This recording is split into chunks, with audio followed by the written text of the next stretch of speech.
Hello, and welcome to Capes and Coffee, your quick and nitty-gritty look into all things real-life superheroes. So this week is a special episode. We are featuring Crimson Fist, and they sent us a very nice submission video explaining so many different Facets?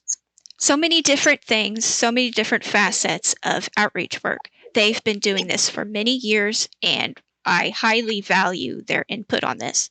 So without further ado, Crimson Fist. Hi everyone, this is Crimson Fist, and I'm here to talk to you today about working with the unhoused. Now, outreach is not a new concept in the superhero world. It's something that, we've been doing for a long time, and honestly, we've gotten pretty good at it. But there's always room for us to improve. And so with that in mind, I'd like to present a couple of tips today that, whether you're just starting out or whether you've been doing this for a very long time, might help you take things to the next level. So without further ado, let's jump right into it. Tip number 1, know the laws in your area, especially when it comes to food distribution, because they're going to vary wildly depending on where you live. And what works for one person is not necessarily going to work for you where you live. Some places have very lax laws where you can essentially distribute food however you'd like and in whatever manner you'd like.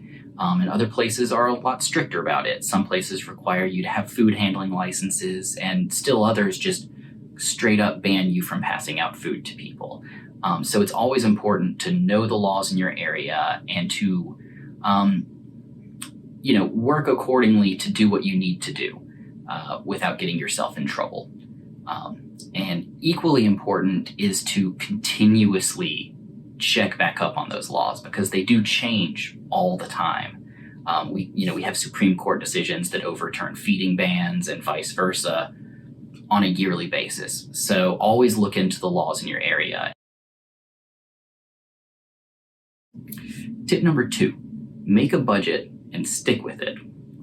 And now when I say budget, I'm not just talking about money. I'm also talking about the time and energy that you're willing to invest into this kind of work. Because the goal here should be consistency. Yeah, you want to be doing this on a regular basis, not doing one outreach and then, later, whenever you're able to do another outreach. You should be doing this, an outreach every week or an outreach every month or whatever fits into your budget. But you should be aiming to do this on a schedule and consistently so that the people who are in need of help can have stability and actually rely on that help to come to them in order to help them transition to a better life. So set a budget and stick with that budget. Tip number 3, bring the right foods for the job.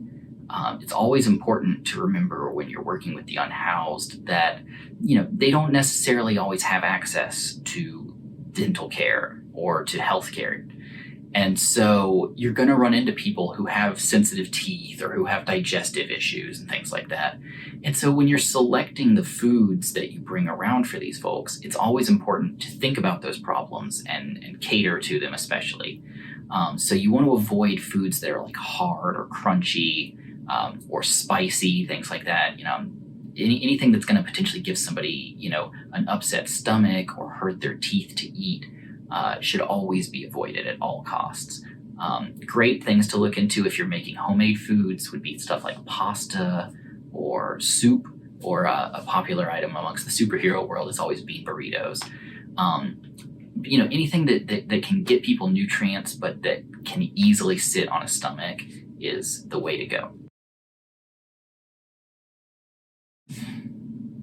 Tip number 4, ask unhoused people what supplies they need and bring it to them. Now, I know that sounds really simplistic, but the reality of it is this is something that very few people in this community actually do at this point. I noticed that a lot of folks take the approach of putting together care packages with a bunch of different supplies and just going out and giving that to people. And I don't see a lot of people wondering after the fact of, did that person need everything that was in that care package? Yeah, because you have to remember that more than likely, depending on your area, you're not going to be the only person helping the homeless. There's going to be other organizations. There's going to be other individuals who are out, passing out food, passing out hygiene stuff. And it's very possible that a person you run into already got fed earlier in the day or already got supplies earlier in the day, and they just don't need the stuff that you're giving them. So in order to become the most efficient at what you're doing and to not waste your time or waste your energy or waste your money, ask them what they need and start using that knowledge to plan for the future and start, making sure that you're bringing things to people that they're going to get use out of. Tip number 5, and this kind of calls back to something that I said in the last tip, but always remember that you're not alone in this work. There's a very high probability that no matter where you live, there's someone else, whether it's an organization, whether it's another individual, who is helping unhoused people. And if you are of a limited budget, whether it's money, whether it's energy, whether it's time, you can join into these organizations and help them. And you're going to be doing just as much good, if not more so, because of your collaborative efforts. So never be afraid to reach out to these organizations and say, hey, I want to help. What can I do to help you?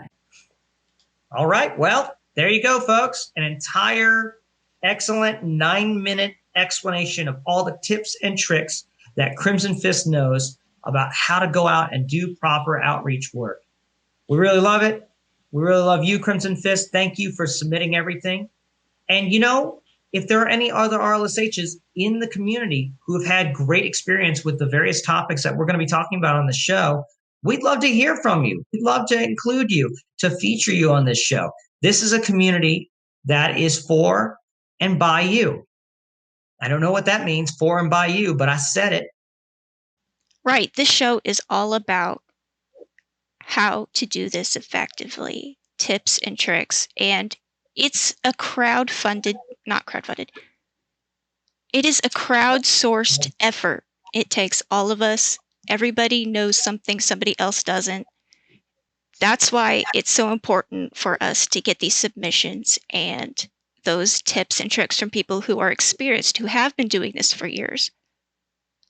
Now, understand, we can't take every single video submission that we get and just put it on the channel, but we're going to try to get as much input from other RLSHs in the community as we can as we go along.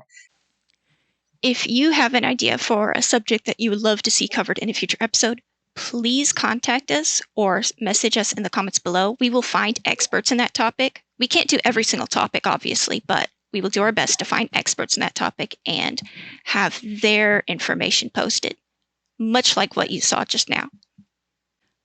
But that'll do it for now today at Capes and Coffee. Please let us know what piece of advice stuck out to you the most, or send us any questions that you would like to see answered in the comments.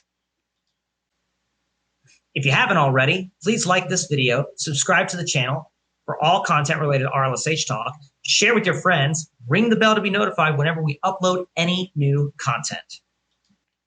And until next time, stay super.